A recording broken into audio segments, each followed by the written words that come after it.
काय निर्णय झाले, काय विकासाच्या संदर्भामध्ये पुढे पाऊल उचलले गेले? निर्णय झालेले आहेत. जे नियोजन आम्ही 385 कोटीचं होतं, पण मागचं दायित्व असतं 154 कोटीच्या आसपास असल्यामुळे आपल्याला यावर्षी 300 कोटीच्या आसपास निधी वापरायला मिळतोय. आणि सगळ्या लोकप्रतिनिधी इव्हन पहिल्यांदा परभणी जिल्ह्याच्या इतिहासात जनतेने ज्या काही मागण्या केल्या पालकमंत्री जनता दरबारच्या माध्यमातून त्याच्यावरती सुद्धा विचार होणार आहे. त्यांच्यावरती सुद्धा जनतेच्या अडीअडचणी सोडवण्यासाठीच निधीची तरतूद केलेली आहे. वेगवेगळ्या विभागांनी ज्या अत्यंत गरजेच्या अशा गोष्टी आहेत ज्या त्यांनी मागण्या केलेल्या आहेत त्याच्यासाठी सुद्धा निधीची तरतूद आपण केलेली आहे. पुढे काय प्रपोजिट आहे, म्हणजे शहरातल्या शहर असेल किंवा जिल्ह्यात महत्वाचे म्हणजे वेगवेगळ्या विभागाची ऊर्जा असेल, रस्ते असतील किंवा इतर सुविधा ज्या आहेत त्या अनुषंगाने काय काय? परभणी शहराच्या अनुषंगाने पालकमंत्री जनता दरबाराच्या अंतर्गतच मला वाटतं 70-80 कोटीच्या ज्या काही लोकांनी तक्रारी दिल्या होत्या त्या जास्ती करून रस्ता नाली अशाच गोष्टीच्या होत्या. तर 70-80 कोटीची त्याची मागणी आहे आणि वेगवेगळ्या लोकप्रतिनिधींची अशी वेगळी आहे. परंतु ह्या वर्षी शहराच्या विकासासाठी फक्त 28 कोटी रुपयाचा दलित वस्ती आणि नगर विकास हा महानगरपालिकेने 28 कोटी रुपयाचाच निधी उपलब्ध म्हणून ती तारेवरची कसरत राहणारे प्रशासनाची कशा पद्धतीने ते सगळं प्रायोरिटी कुठल्या कुठल्या गोष्टीला देतील. पण नियमानुसार प्रत्येक गोष्टीची गरज ओळखून गरजेच्या ठिकाणी निधीचं नियोजन केलेलं आहे. सकाळी बैठक घरकुलासाठी वाळू मिळत नाही, परंतु अवैध वाळू फार काही झालं. नेमकं काय प्रशासन कुठं हात?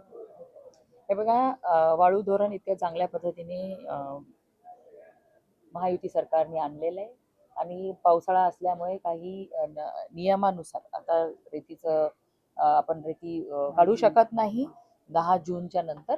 तरी सुद्धा जे लाभार्थी घरकुलाचे आहे त्यांना रेती 5 ब्रासपर्यंत मोफत देण्याचा निर्णय आमच्या सरकारने घेतलेला आहे. त्यासाठी नियोजन आम्ही करू. रेती पकडण्यामध्ये पोलीस प्रशासन सक्रिय आहे, महसूल प्रशासन गप्प आहे असा आरोप. हे बघा, आता जर रेती ह्या पावसाळ्याच्या दिवसामध्ये सुद्धा कुणी आपल्या जिल्ह्यामध्ये रेती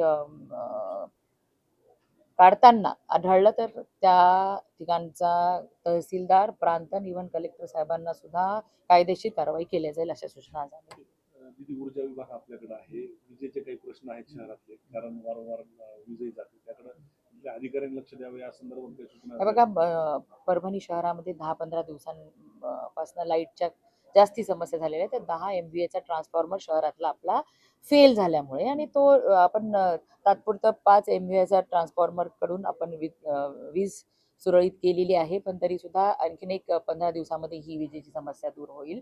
परंतु परभणीकरांच्या आशीर्वादाने ऊर्जा राज्यमंत्री खातं माझ्याकडे असल्यामुळे येणाऱ्या दिवसांमध्ये परभणीमध्ये ऊर्जेच्या समस्या राहणार नाही यासाठी आम्ही पूर्ण नियोजन केलेलं आहे. RDSSच्या माध्यमातून सुद्धा काम चालू आहे आणि आणखीन भरीव असं जिथं जिथं आवश्यकता वाटते ओव्हरलोड जे सब सेंटर्स वगैरे झालेले आहेत त्या ठिकाणी आम्ही चांगली नियोजन केलेलं आहे. आमदार तक्रार करते, साधं DP मिळत नाही मागणी करून.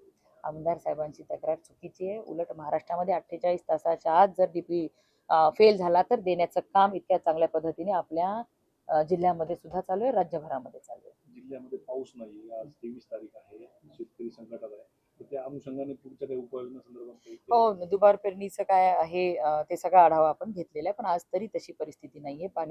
पाऊस चांगला 100 mm वरती असा जवळपास 4 तालुक्यांमध्ये झालेला आहे. त्यामुळे तशी अजूनही परिस्थिती नाही आणि 34% पर्यंतच पेरणी आतापर्यंत झालेली आहे.